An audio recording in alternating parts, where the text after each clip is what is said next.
for a world that has forgotten. While the ashes fill the sky, Eicha yashva badad, Hayra batia, Hayitzak yamana. Eicha yashva badad, Hayra batia, Hayitzak yamana. Are these words just fall into the ground? Make my resolution, I won't fall asleep tonight, though they tell us to be silent. You and I decide now when the dawn will break. Eicha yashva badad, Hayra batia, Hayitzak yamana. Eicha yashva badad, Hayra batia, Hayitzak yamana. Eicha yashva badad, Hayra batia, Hayitzak yamana.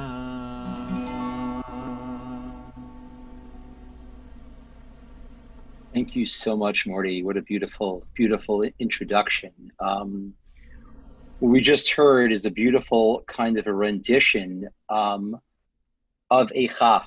You heard in between, you heard the words Eicha Yashva Badad. These are the opening words from Megillat Eicha, which is the book that we read on the night of Tisha B'Av. And it really talks about, it opens and really kind of talks about what does that word mean. Badad, it means alone. And throughout the book of Eicha, it really paints an image of Jerusalem, of what was happening in Jerusalem at the time of the destruction of the temple in Jerusalem. So welcome everybody. This is going to be an opportunity to talk a little bit about Tisha B'Av. What is Tisha B'Av and what exactly is this time of year? Tisha B'Av literally means the 9th day of the Hebrew month of Av. We are now in the Hebrew month of Av, and last night is the beginning of the holiday of Tisha B'Av.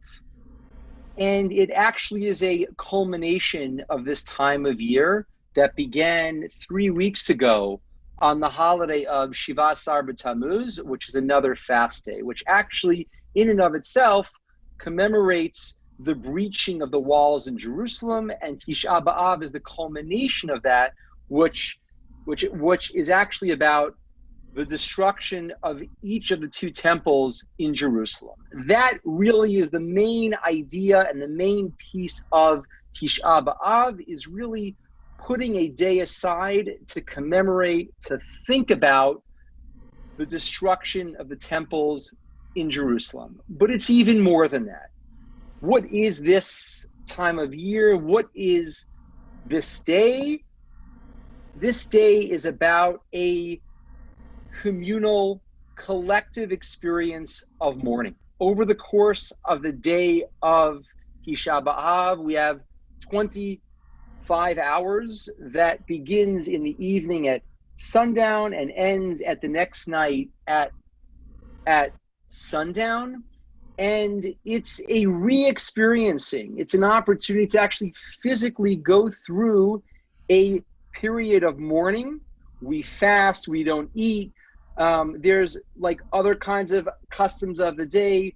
We don't wash our hands. We actually aren't even supposed to greet other people. And we are supposed to sit on the floor in a low place, just like actually a person who would be sitting Shiva for a close relative after they passed away. you sit Shiva at home, and this actual physical experience is supposed to be like that through the midday on the day of Tisha B'Av, and then it gradually changes over the course of the day. It's not only about the destruction of the temples in Jerusalem. Tisha B'Av also speaks about different times in Jewish history, different kinds of things that have happened in Jewish history. The story of the 12 spies, the beginning of the Crusades, the Jews' expulsion from Spain, and there are other examples as well. We're going to be spending some time over the next little bit trying to really think about and reflect on what is this day, what is the meaning of this day, what's the purpose of actually having this day, having a fast day. Over the years in camp, we've had all different kinds of opportunities and programs to really think about and reflect about the meaning of this day. And, you know, it also actually, one of the main reasons given for the destruction is this idea of sinat chinam, of baseless hatred. And I think that the beauty and the cornerstone of Camp Sarvash is that it's exactly the opposite of that. It's actually the idea of bringing together larger community of people from across the globe to actually create ahavat chinam, a love of other people. And I'll actually also share with you, I actually had myself an incredible moment a couple of years ago when our group spent some time in Budapest before Sarvash, and we actually went and read Eicha in the Rumbach synagogue in Budapest. We were there with many other people, and I believe it was the first religious service in Rumbach, which I know has recently been redone, but it was the first religious service in Rumbach, I believe, since World War II. And it was this power of actually reading Eicha, being there together, sitting on the floor in this kind of broken place, and actually re-experiencing that. So I'm now going to pass it back to Mordy, who's now going to share with us another song for the next part. Thanks so much, Seth. I think one of the most joyous parts of being in camp is a lot of the singing that we do, and a lot of the singing and dancing. And sometimes we actually use this next song as a song to dance to, which I think, even though the song is, by its nature, it's a very sad song. It's a song about making sure we never forget Jerusalem, making sure we never forget Yerushalayim and forget the destruction of the temple and the destruction of life there. So it's a sad song, and yet when we sing it in camp, we always sing it in a very upbeat kind of way. And I think that really connects to what Seth said. I think creating a place where there's the opposite of sinat chinam, there's the opposite of the cause of destruction, and rather there's an abundance of love and joy. I think it's really appropriate to sing the song in camp, to sing it in a really, really upbeat and joyous kind of way. But because of the nature of today, and because of what Tisha B'Av is really, really commemorates, I wanted to sing it in its original form. So this is Im Eshkachech Yerushalayim, which literally means, if I forget Jerusalem, let my hand be forgotten. We sing this a lot at happy occasions, at sad occasions. We always make sure to remember. The more we remember, the less of a chance that it'll ever leave our collective memories. Im eshkachech Yerushalayim,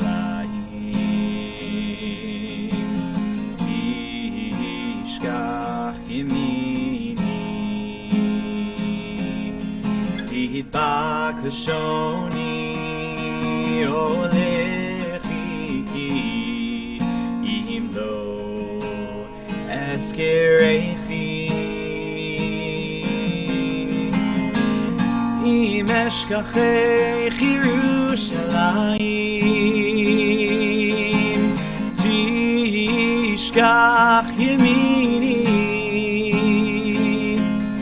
תדבק לשוני, לחיקי אם לא אזכרכי, אם לא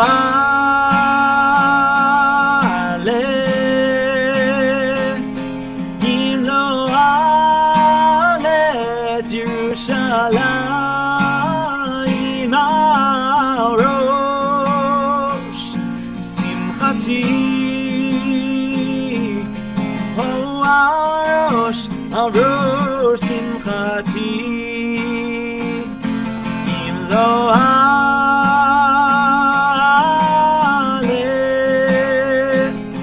אם לא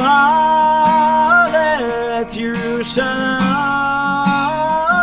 על ראש שמחתי, על ראש שמחתי,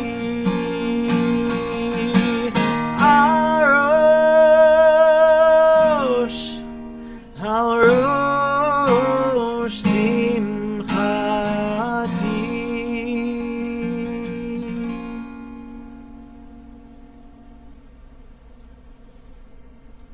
Beautiful. Thank you so much for that, Mordy. I think really sort of feeling, and I actually saw myself dancing in the dining hall while also kind of feeling the heaviness of the meaning of the song. So thank you so much. When it comes to Tisha B'Av, the big question that's actually really important to ask is, what is memory? What is the concept of memory? What does Judaism say about the idea of memory? Why is it so important? Why and when do we choose to remember things? How do we instill memory? Camp is all about creating memory, creating moments, creating opportunities, creating different kinds of experiences that reconnect us both to Judaism and to Jewish life and to Camp Sarvash itself and to the camp experience.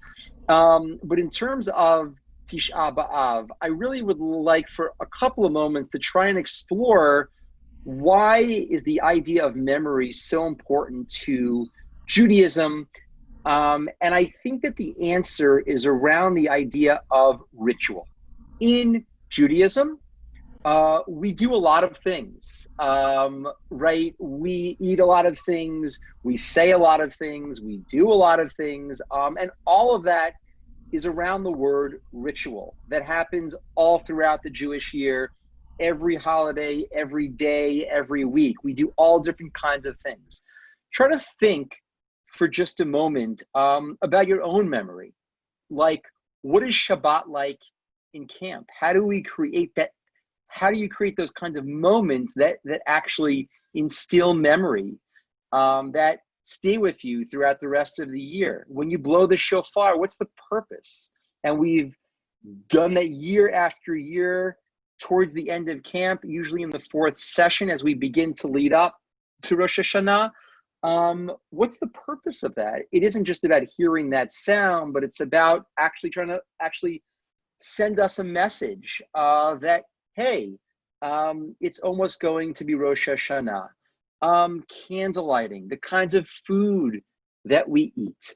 And I think in Judaism, physical action is what actually creates memory. And I really encourage you to try to think about on your own, what are moments for you that create Jewish memory or meaning? Is it about talking to a family member? Is it about some kind of a communal experience, a Shabbat experience? Is it all about Sarvash? Is it about being there? Is it about seeing people, meeting people, dancing with other people?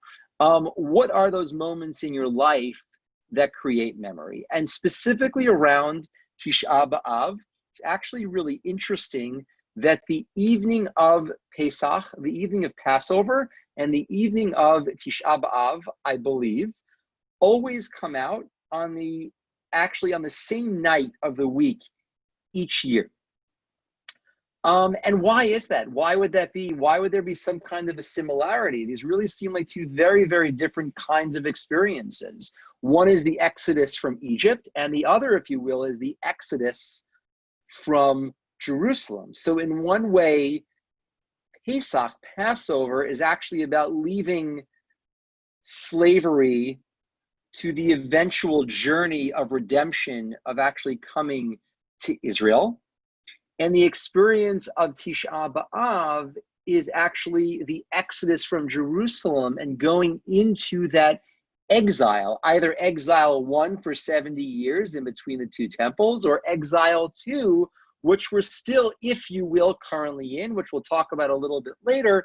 What does it mean to have this kind of a holiday while we have an incredible, beautiful, thriving state of Israel? But we're going to talk about that a little bit later. And there actually is a beautiful poem in the keynote on Tisha B'Av in the morning. We usually read different kinds of keynote.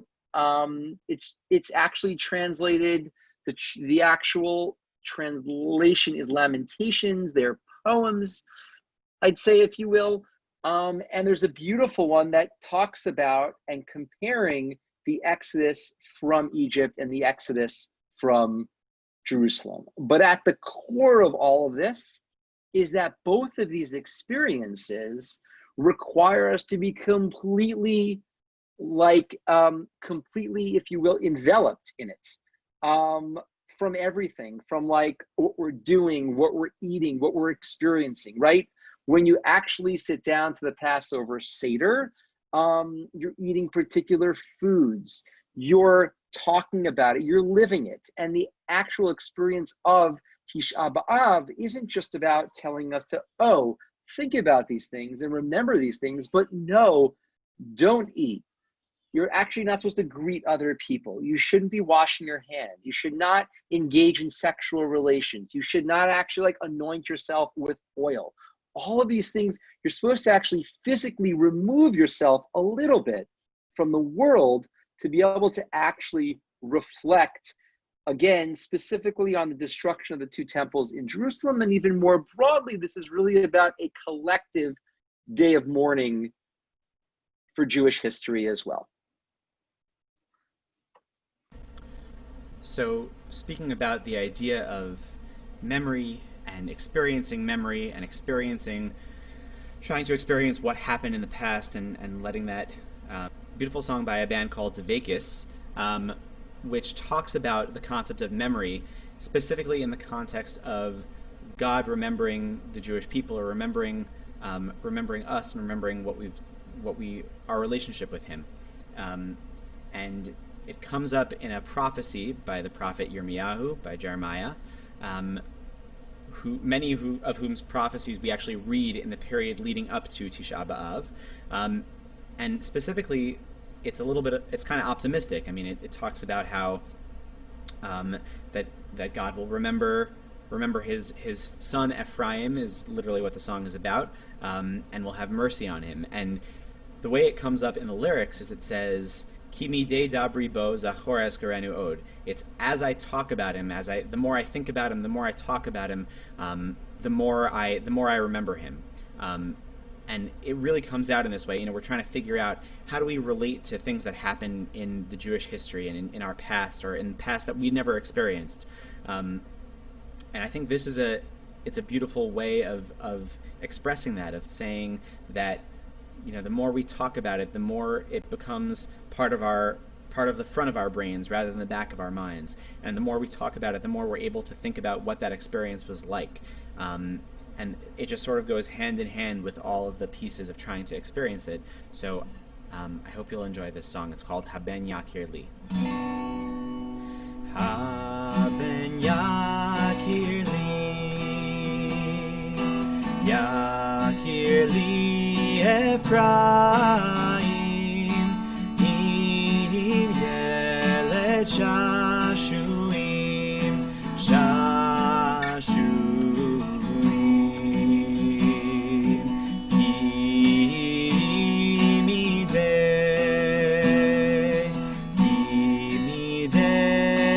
dabrivo zachor eskirenu od eskirenu od al kain hamumei ilo rachem arachamenu nium Hashem al kain hamumei ilo rachem arachamenu nium Hashem ben yakir li Ephraim ihim yelet shashuim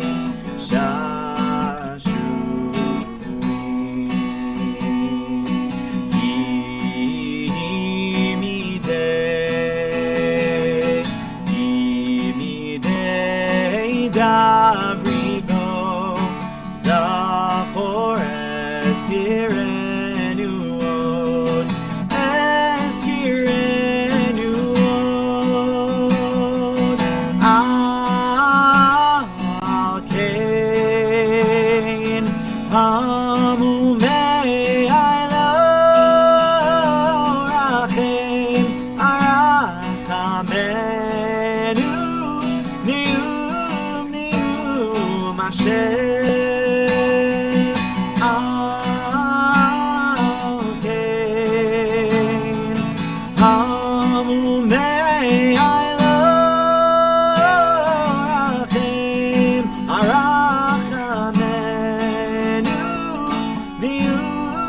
nium Hashem.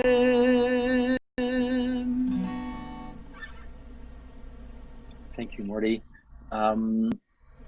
I think a question that I often hear asked around Tisha B'Av over all these years. This is, I think, maybe my first or second time in the last 15 years or so that I'm actually not experiencing Tisha B'Av in Sarvash. It's happened a couple of times because of my schedule, but it feels strange, like having this, and I'm going to call it a holiday because it is called a holiday. And not actually being in camp and not kind of being around the people who I usually am there. But the question that's often asked is, how do I connect to Tisha B'Av? Like, how? It just seems so far in the distant past. It is not something that I can relate to as a Jew living in Eastern Central Europe, in the former Soviet Union, in the United States, even in Israel. Right? Like we're living in a different time period, in a different world, right? Like, I mean, it's just a totally different reality that we are in, and to remember something that happened so far back and like what the temple actually had represented in bringing sacrifices, and that experience for a lot of us seems foreign and distant. So why do we still have Tisha B'Av is the question that I want to ask. And how can we connect to Tisha B'Av itself? I asked this question, I quickly actually referenced it earlier, but there are also questions even asked in the religious community when the state of Israel was established.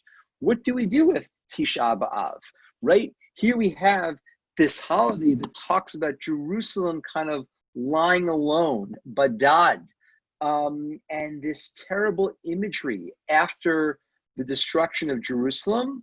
And here we are, we have returned to Israel. It's thriving, it's alive, incredible stuff happening with all of its known challenges and issues. But Israel is an incredible place to be that all of us can be able to go to and experience and be part of and choose to live in. So why do we have it, and how can we connect to it?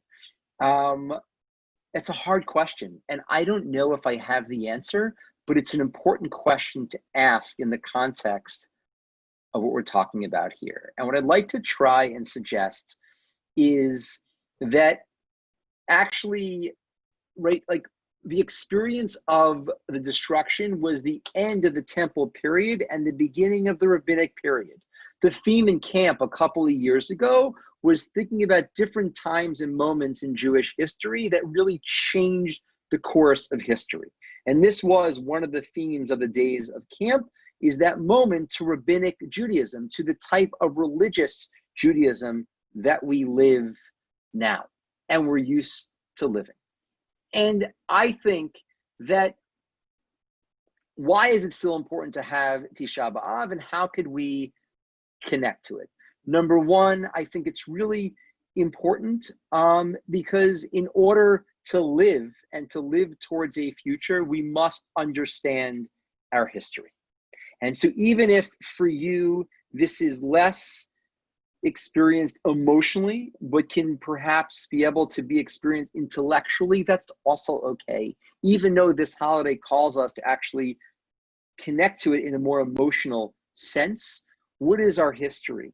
To understand it, to reflect on it, to think about it is a really, really important thing. What draws us back to this place? What draws us back to Israel, to this kind of cornerstone place in Jerusalem? I'm sure almost all of you have been to the Kotel, to the Western Wall in Jerusalem, and have experienced it, which is a remaining wall in Jerusalem that we go to. Right, like how, like why, I think that's why, and how I think it's also important for us to kind of go a little bit beyond ourselves, right? It's easy for us to say, I don't connect. And I think it's important to challenge ourselves to think about how we can potentially connect to it. And the other piece is that it's not just about the temples in Jerusalem. It's other things that have happened throughout the course of Jewish history that's also important for us to reflect on this day, primarily those things that aren't as good. But it's important to ask the questions and to struggle with those answers, but it's also important to kind of take a deep breath and go beyond ourselves. And this is a day to feel part of the larger collective of the Jewish people and appreciate kind of being part of that story, being part of that narrative, of that tapestry, and connecting way back until now. And we're gonna come to a close soon, and we're gonna talk about this in a few moments. So where are we now, and where do we go from here? That's a great segue. I wanted to sort of to move from what Seth was talking about to sort of shape how we view Tisha B'Av and how we sort of take a little bit of a positive take on the day, because what's our message moving forward? There's a lot to mourn. Obviously, we've been talking about mourning the destruction of the temple and mourning the destruction of Jerusalem, and really the destruction of the way Jewish life was in sort of in an ideal kind of form. But while we've lost a lot, we've also gained a lot. And if you look around, Judaism obviously is very, very different from the way it was, hundreds and thousands of years ago. But while we may not have a temple, Judaism is even different from, I'm sitting in New York, and some of you are sitting in Hungary, and some of you are in Russia, and some of you are in Romania, and people are all over the world, and people are experiencing Judaism in such different ways that the Jews living hundreds and thousands of years ago could never have imagined. So ultimately, there's a lot of positivity because we have this beautiful religion that has survived in the face of so many attempts at destroying it, and it's survived in so many different forms and through so many different types of people. I think that is something to celebrate and not just to mourn. So we can mourn the fact that it's different than it was, and we can mourn the fact that we lost, we lost the temple, and that Jerusalem was destroyed. But there is a good side of things that is moving forward, and how the way Judaism looks today. And Seth, if you want to finish it up, and then we'll sing a song about that. Great. I think when we were speaking about this in advance, both Mordy and I really felt it was also really, really, really important to connect to the reality that all of us are in now, especially on the day of Tisha B'Av. We often try in camp, and the beauty of camp is that often we are actually kind of like away from the world, if you will. People kind of say like camp is like not the real world. But in a sense, it is an incredibly beautiful world. It's a beautiful world that gets created by all of those people who are there and bring their heart and soul to it. And all of us this summer cannot be in camp. We cannot find that escape this summer to actually be in camp, to be away from the world, because the world that we are in is not allowing us to actually be there this summer. And I think it's important to collectively actually think about that, reflect on that, especially even if only on this day, to actually really kind of feel that sadness about not being able to be in camp. At the same time, I think, right, in some way now, and to be able to connect a little bit to what Mordy was just saying, right, we can feel really down. And I'm sure that a lot of people here, I know myself, it's been really hard. The last few months have been incredibly challenging in all different kinds of ways for all of us. And it could be all down and all negative. But in some way, at the moment when the temple was destroyed in Jerusalem, you had people like Rabbi Yochanan ben Zakkai, right, who stood up. People who stood up and said, what are we going to do now? How can we be able to actually dust ourselves off and create a Judaism that will actually be able to withstand a diaspora, to withstand communities that speak all different languages spread throughout the world that we get to kind of experience each year at Sarvash? But like how, like there were people who reimagined at the hardest moment. And now we are all living through a really hard moment in all different kinds of ways. But just like the holiday of Tisha B'Av transitions from its beginning to this depths and the feeling of mourning, and really thinking back to that, as it ends, the experience of mourning is supposed to actually physically change. We don't sit on the floor anymore, and we're actually aren't allowed to study Torah, and then we are, and then this kind of transition happens, and the Shabbat coming up this week and the Shabbat afterwards is called Shabbat Nachamu, which is the Shabbat of comfort. And we as Jews are good, unfortunately, at being able to actually dust ourselves off a little bit, look ahead, dream. If it's towards next summer 2021 in camp, what can we learn? What can we gain? But even broader than that, in our communities, in our lives, how can we take some of what we've been able to learn and gain over the course of this time and dream ahead, dream forward, think about the greater world that we can be able to create, as we hopefully all hope that the time that all of us are living through will hopefully soon come to an end, and we could all be able to be together, hopefully not for Tisha B'Av, but hopefully be able to be together in camp next summer. Absolutely. And so I could think of no better way to close than by singing one of my favorite songs, a song about how we've survived and we've fought through, and we will continue to survive and will continue to thrive. This song is called Chai.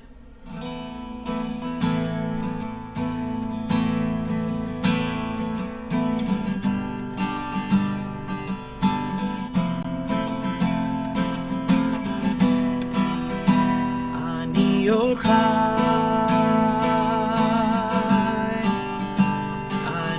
עוד חי, שימוע חי, אני עוד חי, ושתי עיניי עוד נישאות לאור, רבים חוכי, אך גם פרחי, לפניי שנים רבות מספור, אני שואל ומתפלל, טוב שלא אבדה עוד התקווה, עובר מזמור מדור לדור, כמעיין מאז ועד עולם, אני שואל ומתפלל, טוב שלא אבדה עוד התקווה, חי חי חי, כן אני עוד חי, זה השיר של סבא, שר אתמול לאבא, והיום אני עוד חי חי חי, עם ישראל חי, זה השיר של סבא, שר אתמול לאבא, והיום אני יומים ימיי ולילותיי, ובשמיים עמוד האש עוד קם, אשיר בלי די, אפרוס ידיי וידידיי אשר מעבר ים, אני שואל ומתפלל, טוב שלא אבדה עוד התקווה, חי חי חי, כן אני עוד חי, זה השיר של סבא, שר אתמול לאבא, והיום אני עוד חי חי חי, עם ישראל חי, זה השיר של סבא, שר אתמול